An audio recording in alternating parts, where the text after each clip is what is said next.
बिस्मिल्लाहिर्रहमानिर्रहीम। सॉयल जिस वाटर की परसेंटेज पे अपनी हालत सेमी सॉलिड से सॉलिड स्टेट में चेंज करती है वो श्रिंकेज लिमिट कहलाती है। इसके लिए जो अपरेटस हमें रिक्वायर्ड है उसमें सबसे पहले नंबर पे हमारे पास सीव्स पैन और पैन कवर का सेट है। 40 नंबर की सीव है। उसके बाद सॉयल का सैंपल है जिसकी हमने श्रिंकेज लिमिट चेक करनी है। उसके बाद हमारे पास स्पैचुला है। उसके बाद हमारे पास ग्लास प्लेट है फॉर श्रिंकेज डिश। उसके बाद हमारे पास वाटर स्प्रिंकलर है और हमारे पास मेजरिंग सिलेंडर है, या इसको ग्रेजुएट सिलेंडर भी कहते हैं। उसके बाद हमारे पास श्रिंकेज डिश है और 8वें नंबर पे हमारे पास एवेपोरेटिंग डिशेज़ हैं। वेइंग बैलेंस है जिसकी एक्यूरेसी 0.01 ग्राम होनी चाहिए। तो आखिरी नंबर पे हमारे पास ओवन है जिसके अंदर हमने सैंपल को ड्राई करना है। तो सबसे पहले आपने 40 नंबर की सीव में से जो हमारा मटेरियल है वो पास करना है। पास करने के बाद आपने 40 ग्राम कलेक्ट कर लेना है। ये देखें, इसके अंदर हम वाटर मिक्स करेंगे, सफिशेंट वाटर मिक्स करेंगे।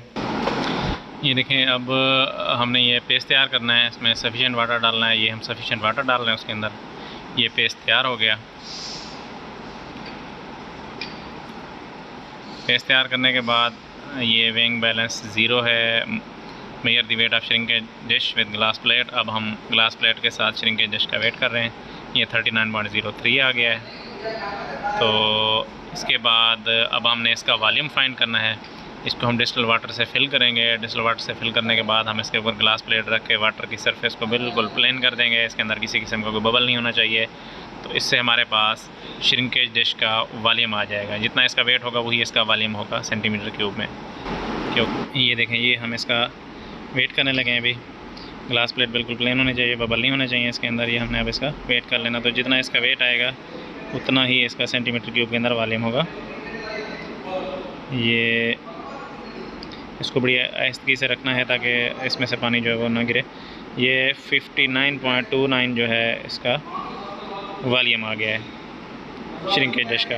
उसके बाद इसकी अंदर वाली साइड से ऑयल अप्लाई कर देना है ताकि जब हम इसके अंदर सैंपल वेट कंडीशन में इसके अंदर प्लेस करें और उसके बाद ड्राई हो तो ये इसकी सरफेस के साथ ना चिपके। एम्प्टी वेट भी श्रिंकेज डिश का आपने मेजर कर लेना है। ये हम इसका एम्प्टी वेट मेजर कर रहे हैं ताकि बाद में सैंपल का वेट निकालना आसान हो। ये 16.99 ग्राम जो है वो ये एम्प्टी श्रिंकेज डिश का वेट आ चुका है।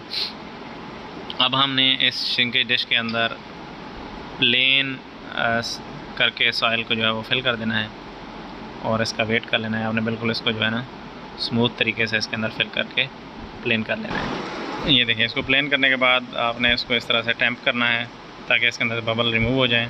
जब हमने प्लेन कर लिया है तो अब हम इसका वेट कर लेंगे। श्रिंकेज डिश का हमारे पास वेट है पड़ा पहले से। अब हम जब इसका वेट करेंगे तो इसमें से श्रिंकेज डिश का वेट माइनस कर लेंगे तो हमारे पास वेट ऑफ वेट सैंपल आ जाएगा। ये हमारे पास वेट ऑफ वेट सैंपल है 42.37 ग्राम्स। उसके बाद हम इस सैंपल को ओवन के अंदर रख लेंगे 24 आवर्स के लिए। 105 प्लस माइनस 110 प्लस माइनस 5 यानी कि 105 से लेकर 115 डिग्री सेंटीग्रेड तक 18 से 24 घंटे के लिए ओवन में हम इसको रखने लगे हैं।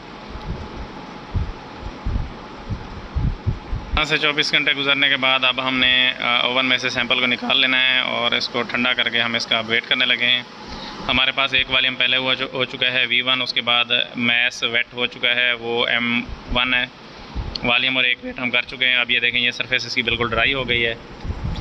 अब हम इसका दूसरा वेट करने लगे हैं जो कि ड्राई वेट होगा। इसको हम M2 कहेंगे। दूसरा वेट हमारे पास श्रिंकेज डिश का वेट माइनस करने से ये आएगा हमारे पास 33.93। ये हमारे पास दूसरा वेट है। अब हम इसका लास्ट वॉल्यूम करेंगे जो कि इसका ड्राई वॉल्यूम होगा। ड्राई वॉल्यूम करने के लिए ये जो एवेपोरेटिंग डिशेज़ हैं इनको आपने कम्प्लीटली फिल कर लेना है टॉप तक वाटर के साथ। और उसके बाद इस ड्राई सैंपल की सरफेस के ऊपर हमने ऑयलिंग कर लेनी है। ऑयलिंग करने के बाद आपने इसको जो है इस ऊपर वाली जो एवेपोरेटिंग डिश है इसके अंदर डालना है। तो इसमें से जितना वाटर ओवर जो वाटर है ओवरफ्लो करेगा और दूसरी एवेपोरेटिंग डिश के अंदर चला जाएगा। तो ज़ाहिरी बात है कि जितना ये इस ड्राई सॉइल का वॉल्यूम होगा उतना ही पानी इस पहली एवेपोरेटिंग डिश से दूसरी एवेपोरेटिंग डिश में जाएगा, तो वही इसका वॉल्यूम होगा। अब हम इसको आहिस्तगी से इस एवेपोरेटिंग डिश के अंदर प्लेस करने लगे हैं जिसके अंदर कम्प्लीटली वाटर फिल है। तो ये देखें, ये डालने के बाद ये देखें जो एक्स्ट्रा पानी था वो दूसरी डिश में चला गया है जो इसके नीचे रखी हुई है। तो ये देखें ये इस डिश में चला गया है। अब हम इस वाटर की मेजरमेंट ले लेंगे, इसको मेजर कर लेंगे। जितना ग्राम इसका वेट होगा उतना इसका इस ड्राई सैंपल का वॉल्यूम होगा। तो ये हमारे पास दूसरा वॉल्यूम भी आ जाएगा।